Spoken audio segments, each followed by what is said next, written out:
నా నోరు మంచిది కదబ్బా. తల్లి బిడ్డ న్యాయంగా పోదాం అంటే పోదాం. అలా కాకుండా మీరు నోటికొచ్చింది మాట్లాడితే కూడా నాకు మిమ్మల్ని ఎలాగ చేప ముళ్ళు ఎలా ఒలుస్తామో అలా వలవగ నాకు సత్తు ఉంది, ఆ సత్తా ఉందమ్మా. కానీ ఆ రెచ్చగొట్టు రాజకీయం పద్ధతి కాదు. అవసరం మేరకు వాడతాం ఇప్పుడున్నా, తప్పదు అనుకుంటే శృతి మించితే.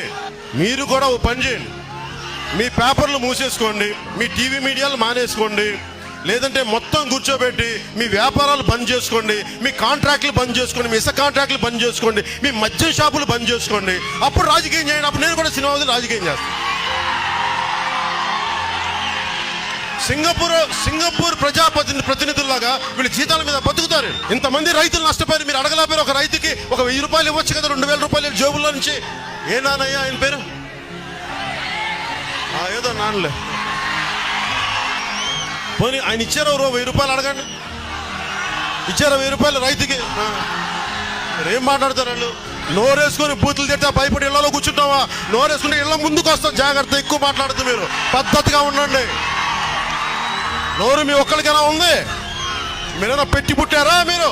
ఈ ఎమ్మెల్యే గారికి చెప్పండి, ఏదో నాన్నగారంట, ఆయన చెప్పండి, మీ సీఎం సాబ్కి చెడుతులు కొట్టించాలి. పని చూడవా వెళ్ళి రైతులకి పని చేయాలి. పవన్ కళ్యాణ్ తిడితే